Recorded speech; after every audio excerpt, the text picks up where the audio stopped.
Ja, guten Abend, liebe Damen und Herren. Ich begrüße Sie recht herzlich zu meinem Vortrag über Gravitationswellen.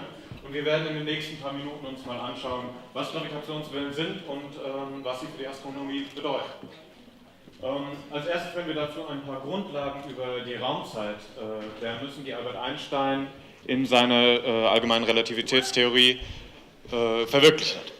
Stellen Sie sich vor, Sie haben eine Decke und auf diese Decke legen Sie einen Ball. Und jetzt wird dieser Ball, genau wie in dem Bild hier zu sehen ist, eine Krümmung verursachen.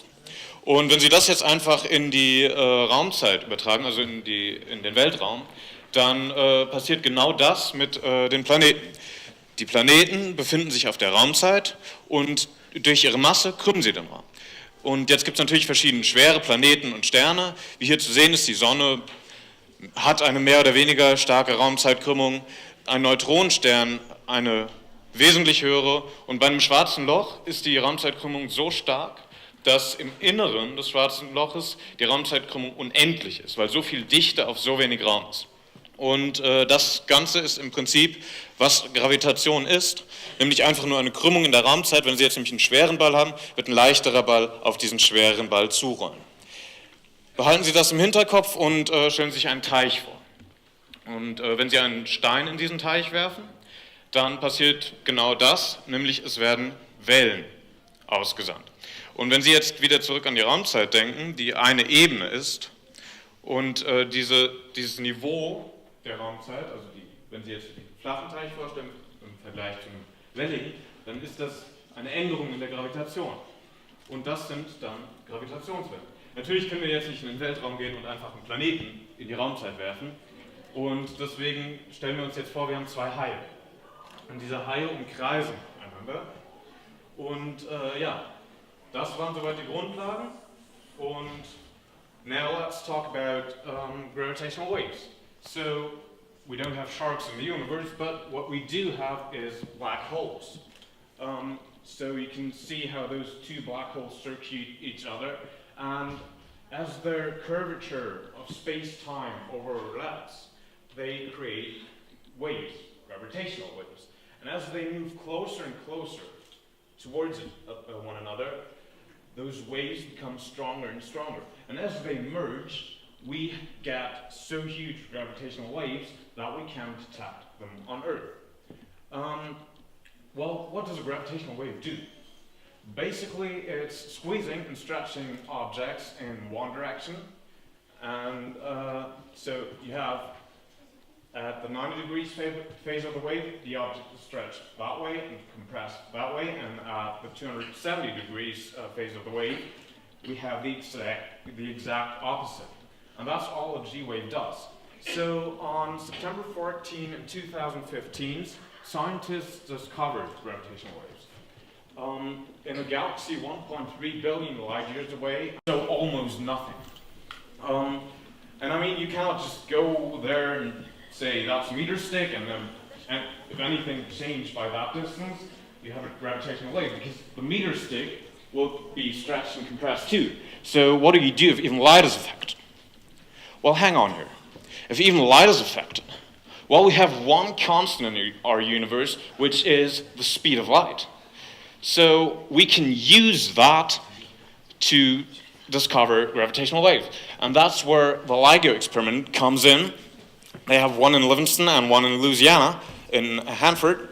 And what they do is basically this. I built one myself. So you shoot a laser. Could I have the flexor? Yeah, thank you. You shoot a laser towards a beam splitter. And then you reflect, that beam splitter reflects the laser that way to the one mirror and the other way to the other mirror. And what's happening is you have those two beams being recombined here.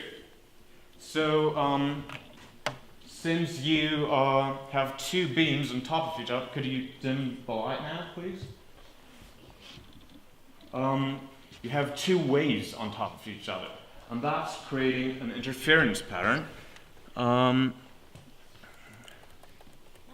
As you can see here, no, you actually, So what you should see is a pattern of light being created just like that. So you have kind of lighter and darker parts, and that's due to, can you give me the PowerPoint, please? That's happening because you have two mountains of waves being on top of each other.